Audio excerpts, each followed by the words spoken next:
Smoking the devil's lettuce can be fun. It can also be not so fun when the rent is due and you have no money left in your bank account because you spent it all on the Zaza, aka the marijuana addiction. The 5 levels of Zaza addiction. Level 1. The beginner. You probably took your first hit of the green grass at a party or with your boys just because someone whipped it out and you thought, fuck it. So you got high for the first time and you can't believe the sensation you're feeling. Food tastes better, movies look better, music sounds better, sex feels better, the ideas in your head are better, everything is just better. You're definitely not hooked yet, but you understand why all these people keep talking about the Zaza. Level 2. Now you're not at the stage where you're actively looking for the Zaza, but if someone whips it out, you're definitely smoking it too. You still don't really know how to roll one up, so you're just sat there staring at your boy lick up your joints with more saliva than it's needed. But it is what it is. You only smoke occasionally, like once or twice a month, but every time you inhale the lettuce you get higher than a giraffe's pussy lip because you have no tolerance. But at this stage you're more understanding of the effects of the Zaza, so rather than feeling nervous or anxious while you're high, you learn to relax and enjoy it a lot more. Level 3. You're now one of those guys who's comfortable enough with the marijuana to be making plans of smoking with the boys as soon as you have some free time, but there are still some issues that you kind of worry about at this level. One of your biggest worries is spending too much money on food because you just keep eating because food tastes so damn good when you're high. You also still get very nervous about going home after smoking, just in case you smell like an absolute pothead, so you run straight to the bathroom to brush and wash your hands and change your clothes, just to make sure the smell is completely gone. But you still don't know any dealers though, because drug dealers are scary, so you always get one of your boys to get it for you. Level 4. The decider. You've been on and off smoking for a year, and now this is the point where a lot of people either decide to quit or double down on the Zaza. Some people look at this green plant and think, yeah, you're not for me. You make me anxious, you slow me down, you make me lazy, you get me hungry, you make me broke, and you always make me constantly horny. Whatever the reason is, after a year they decide enough is enough. On the other hand, if you're one of those people who decide the Zaza is for you, you look at this green plant and you go, I love you. You've made me social, you made me relaxed, you make me more creative, you make me enjoy the boring things of life, and you always make me constantly horny. These people have now started smoking around 3 to 4 times a week. Anytime they're home alone,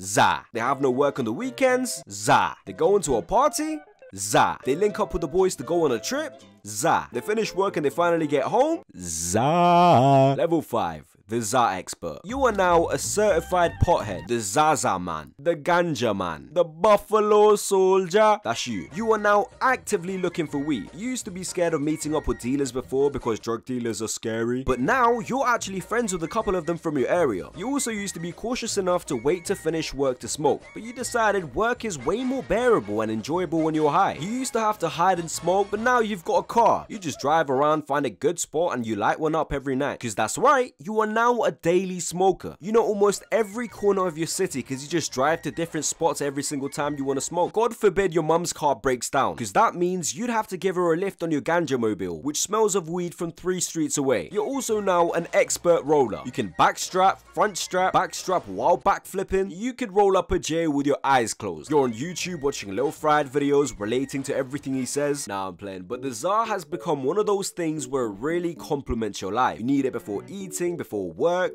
gym, partying, socializing, even sex. It's around this point when you realize, oh shit, your life is kind of dependent on this plant. Doing anything in life is really kind of shit without the Zaza for you. Smoking isn't even really fun anymore. Not only is it an expensive habit, but it's just one of those things you do in order not to feel like shit. And that, my friends, is when it starts to get a little bit sticky. Last level, addict. You are now on the streets with 3 needles sticking out of your arms. Nah, I'm playing. But listen, the point I'm trying to make is you gotta be careful, man. I know I make videos on my experiences while high, but I don't want to glorify this shit to anyone. Like, I don't want anyone to watch my videos and think, oh, he looks like he's having fun, so let me try it. I'm not gonna try to be your dad, nor do I want to be. I'd rather be your bro and just, you know, tell you have fun, but don't let that shit suck you in, because it could be a slippery slope when people get hooked. A lot of people watch these videos when they're fried to have a good time, and I really do enjoy making these videos, hence why I'm doing it. But this video was like a little warning, not a warning, but like a little nudge on your shoulder, like, yo, make sure your head's on right. Real talk, I love you guys, man. Like, when I'm bored, I'm just sat there reading your comments and shit, and that shit really does brighten up my day. So take care of yourself for me, yeah?